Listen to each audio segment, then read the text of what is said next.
Good morning dear students. Gayatri Vidya Mandir से secondary school Sanchore के YouTube channel पे आपका एक बार फिर से स्वागत है। जैसा कि आपको पता है कि in previous lecture we were discussing about simple past tense and we learn the rules of the same, यानी इसी टेंस के हमने जो भी नियम थे उनको सीखा था और आज उसी का एक्सरसाइज जो है उन्हीं नियमों पे आधारित आपके सामने पेश है।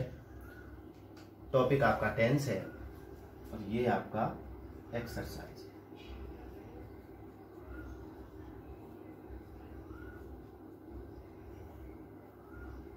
ओके, 10 सेंटेंस आपके सामने हैं, सभी नियमों पे आधारित, और निसंदेह उम्मीद है कि आपने जो भी एडवर्ब्स हैं उनको याद कर लिया होगा, क्योंकि जब तक आप एडवर्ब याद नहीं करते हैं तब तक किसी भी सेंटेंस को अटेम्प्ट कर पाना आपके लिए मुश्किल होता है। आपको आइडेंटिफाई कर पाना मुश्किल होता है कि वास्तव में ये टेंस कौन सा है। तो आप एडवर्ब याद कर लेंगे, मैं आपको पूर्ण विश्वास दिलाता हूं कि आपका एक भी अंक इसमें कटने की कोई भी गुंजाइश नहीं रहेगी। देखते हैं, माय फैमिली, यहां पे आपका ब्लैंक है, ब्रैकेट में लिखा है go to see the Taj Mahal last year. आपको याद होगा कि हमारी जो एडवर्ब है वो लास्ट ईयर, लास्ट का मतलब ही होता है पिछला, पिछला मतलब जो बीत गया। लास्ट डे कह दो, लास्ट नाइट, लास्ट वीक, कुछ भी आ जाए तो वो सिंपल पास्ट है, वो पास्ट टेंस का सिंपल पास्ट टेंस है। तो अब देखना है कि यहाँ पे ये कंफर्म हो गया है कि सिंपल पास्ट टेंस है, और सिंपल पास्ट टेंस का भी आपका अफर्मेटिव है, नेगेटिव है, इंटेरोगेटिव है। कैसा है तो ये देखो, बहुत आसानी से पता चल रहा है कि यहाँ पे नॉट का प्रयोग कहीं भी नहीं किया गया है, ठीक है ना। तो और WH वर्ड भी नहीं है। अगर yes no answer type question होता तो रिक्त स्थान सबसे पहले ही आया होता, तो इसका मतलब उनमें से कुछ भी नहीं है। तो आपका ये अफर्मेटिव सेंटेंस है, और अफर्मेटिव सेंटेंस के लिए बच्चों आपको ध्यान होगा, मैंने पिछले वीडियो में, उससे पिछले वीडियो में अफर्मेटिव के बारे में बताया था। मैंने कहा था सब्जेक्ट के बाद आपकी जो क्रिया आती है वो कौन सी आती है, सेकंड फॉर्म। और आपको तो यहाँ पे केवल क्रिया ही लगानी है, केवल वर्ब लगानी है, वर्ब ही होती है, ठीक है ना। Fill in the blanks with suitable form of the verb, यानी जो उपयुक्त जो क्रिया है उसका रूप जो है सही तरीके से आपको भरना होता है। तो माय फैमिली, यहाँ पे गो है, सिंपल पास्ट टेंस का अफर्मेटिव है, तो इसका मतलब यहाँ पे गो की सेकंड फॉर्म आपको क्या करनी है, वेंट करनी है, ठीक है। तो क्या हो जाएगा, वेंट हो गया।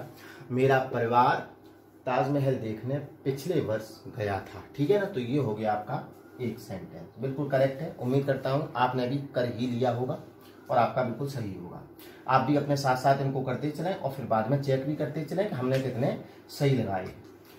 रजत रिक्त स्थान कोष्टक में है पास 10 क्लास इन 2018। आपको एडवर्ब अगर याद होगी तो ध्यान होगा कि मैंने एक एडवर्ब ये भी लिखाई थी कि इन प्लस कोई भी भूतकाल का समय या भूतकाल का कोई भी वर्ष, और यहाँ पे 2018 एक भूतकाल का वर्ष दे रखा है। तो यहाँ पे आपको सिंपल पास्ट टेंस का कैसा है, अफर्मेटिव सेंटेंस है, तो इसको भी आपको सेकंड फॉर्म करना पड़ेगा। तो यहाँ पे हो जाएगा पास्ट, क्या हो जाएगा, पास्ट। तो रजत पास्ट 10 क्लास इन 2018, ठीक है ना। ये भी सेंटेंस आपको समझ में आ गया।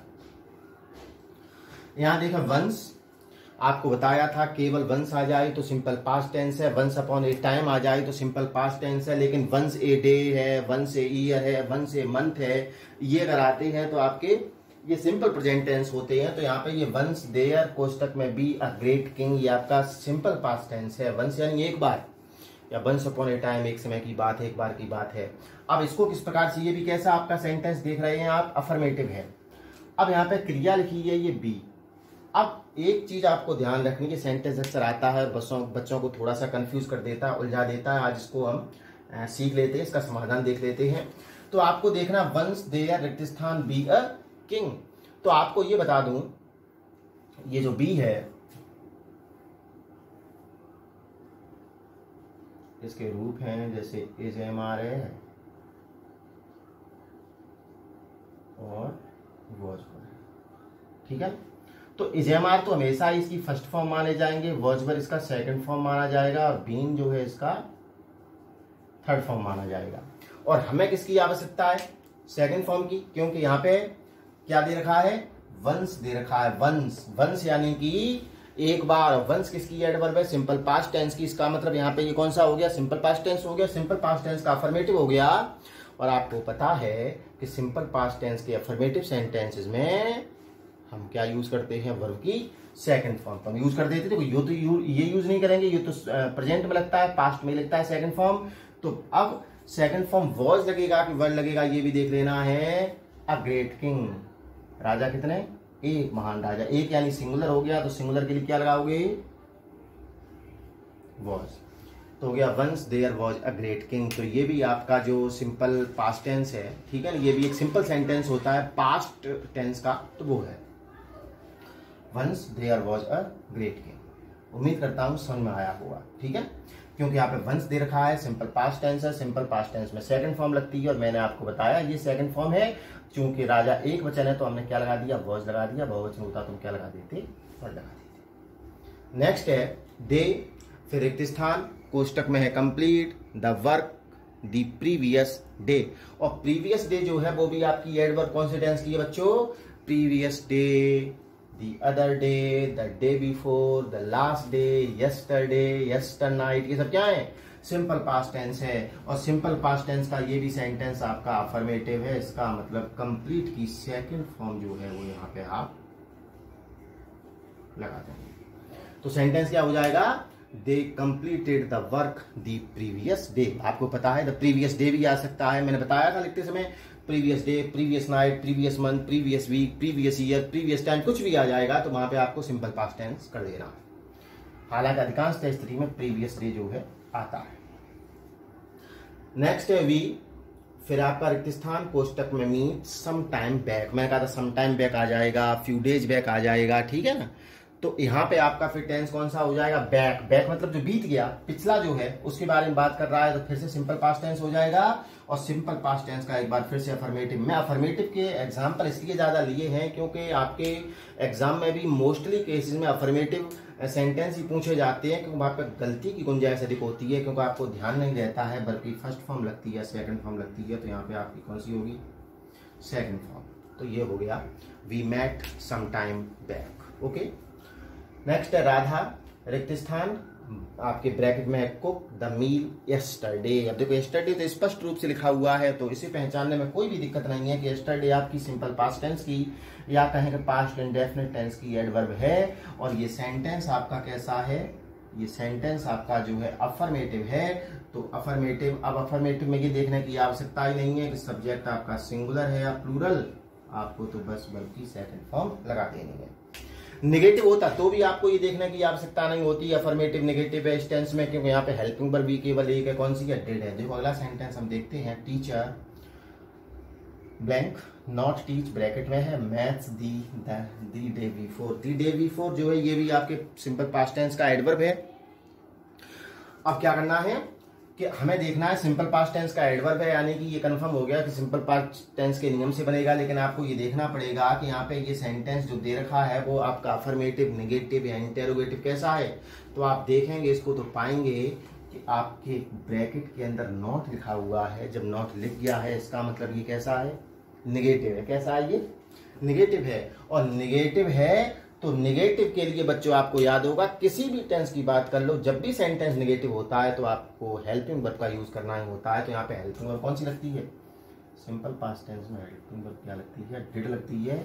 और डिड वो चाहे सिंगुलर हो तो भी लगेगी, डिड प्लूरल होगा तो भी लगेगा डिड। तो यहाँ पे हमने कर दिया डिड, उसके बाद नॉट, और अब आपको पता होगा कि वर्ब की फर्स्ट फॉर्म। हाँ, यहाँ भी गलतियां होती हैं कि हम क्या करते हैं कि शुरू से लगातार हम सेकंड फॉर्म पढ़ते आ रहे हैं, नेगेटिव वाक्य आ गया है तो भी हमने टॉट कर दिया, गलत हो जाएगा। जब डिड लगा दिया, हेल्पिंग लगा दिया, तो वर्ब की कौन सी अवस्था का प्रयोग करोगे? फर्स्ट फॉर्म का प्रयोग हम करते हैं, ठीक है ना। यहाँ तक उम्मीद करता हूँ आपको पूरा ही जो भी है समझ में आ रहा होगा। और इतना जब पूरा हम सेट लगा लेंगे तो हमने जितने भी रूल्स पढ़े हैं वो सब एकदम से याद हो जाएंगे, रिफ्रेश हो जाएंगे दिमाग में।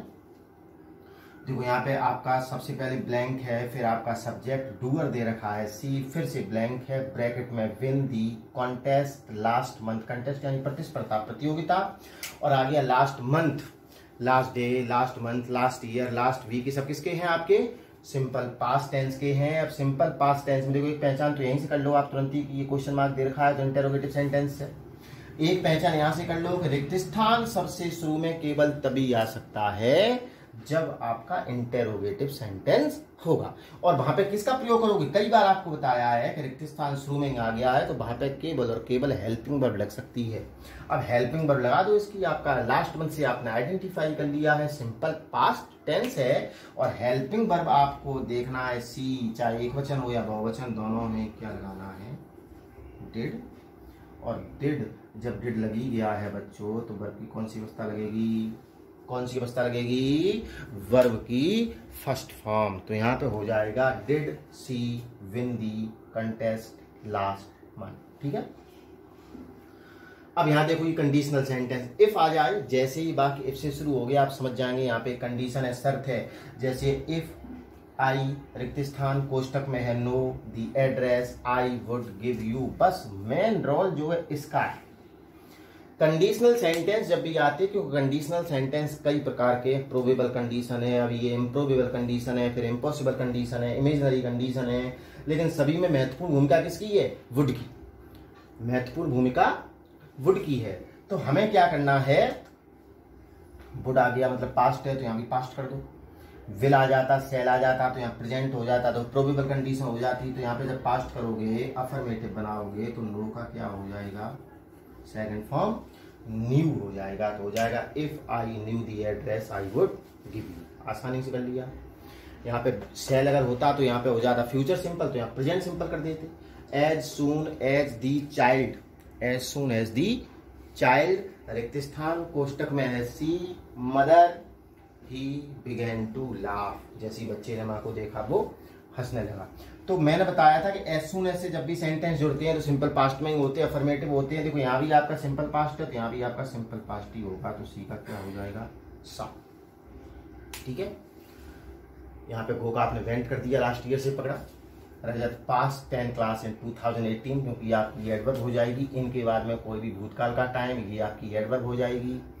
यहाँ पे वंस आपकी एडवर्ब है तो वंस से आपने बी को क्या कर दिया, सेकंड फॉर्म में क्या हो गया, वॉज, क्योंकि यहाँ पे ए ग्रेट किंग, अगर बहुवचन होता तो वह कर देते। यहाँ पे आपकी एडवर्ब क्या है, दी प्रीवियस डे, तो आपने क्या किया, अफर्मेटिव सेंटेंस है, कंप्लीट को सेकंड फॉर्म में बना के यहाँ पे लिख दिया।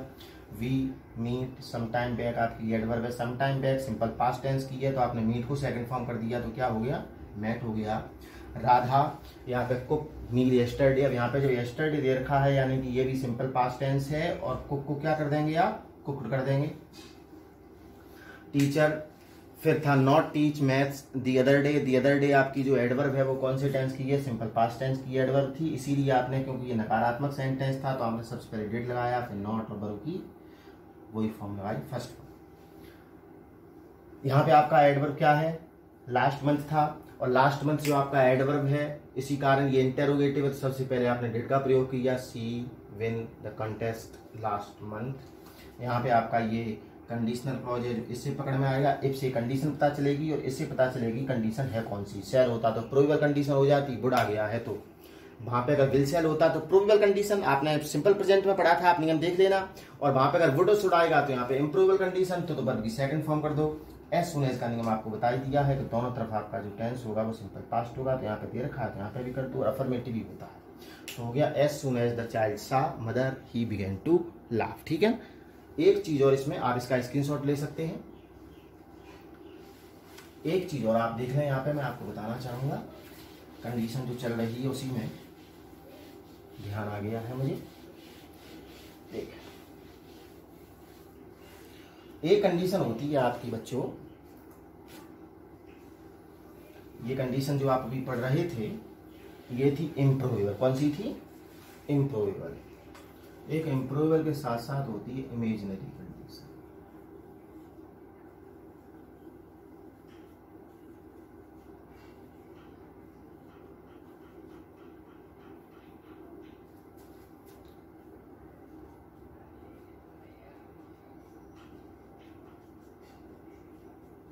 इमेजिनरी कंडीशन यानी काल्पनिक शर्त होती है, और इसका जो सेंटेंस का फॉर्मेशन होगा वो होगा इफ, और इफ के बाद हमेशा आई आएगा।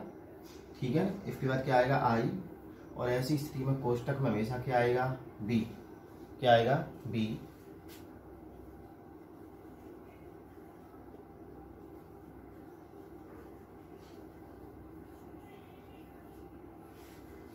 ठीक है ना, इमेजनरी कंडीशन है। मैं तो कहूँ कि आप इसको इमेजनरी मान लो, इसको इम्प्रूवेबल मान लो, असंभाव्य, बिल्कुल असंभाव्य की तरह ही होती है। देखो कैसे होती है, आपको फिर से समझा देता हूँ। देखो बुड्ढो सुड वहां भी आता था, यहाँ भी आया है, तो इसका मतलब यहाँ पे पास्ट है बिल का, तो यहाँ भी क्या बनेगा, पास्ट बनेगा। अब आपको केवल इतना बता दूं, बी के रूप जैसे कि मैंने अभी आपको बताया कि जैसे इज है, एम है, आर है, वॉज है, वर है, तो आपको पता है कि जब ये पास्ट है तो ये भी पास्ट बनेगा, तो इसका तो कोई मतलब है नहीं, इसमें बनेगा। तो इफ आई, अब आई के साथ वॉज न लगा करके आप इमेजनरी कंडीशन में किसका हमेशा प्रयोग करेंगे, वर का करेंगे, ये ध्यान रखना। If I were a bird I would fly, ठीक है ना, ये आपकी इमेजनरी कंडीशन हो जाएगी। यहाँ इफ के साथ आई ही आएगा और यहाँ पे वुड या शुड कोई भी आएगा। अगर कोष्टक के अंदर बी लिखा हुआ है तो बी को किस में, वॉज में नहीं करना, किस में करना, वर में करना। तो if I were a bird I would fly, ठीक है ना, ये आपकी काल्पनिक शर्त इसी में थी। और उम्मीद करता हूँ कि ये पूरा ही लेक्चर जो है आपको बेहद ही पसंद आया होगा और आपको समझ में भी आया होगा। तो इस प्रकार से ये आपका जो सिंपल पास्ट टेंस का पूरा टॉपिक कंप्लीट होता है। इसका अगला जो लेक्चर होगा वो पास्ट कंटिन्यूअस टेंस का होगा, जो जल्द ही आपके सामने हम लेकर के उपस्थित होंगे। और उसमें कुछ व्हेन के रूल्स और व्हाइल के रूल जो है उनको बहुत ही आसान तरीके से आपको समझाने का प्रयास करेंगे, ठीक है ना। आप पढ़ते रहें, घर पर रहें, सुरक्षित रहें। धन्यवाद।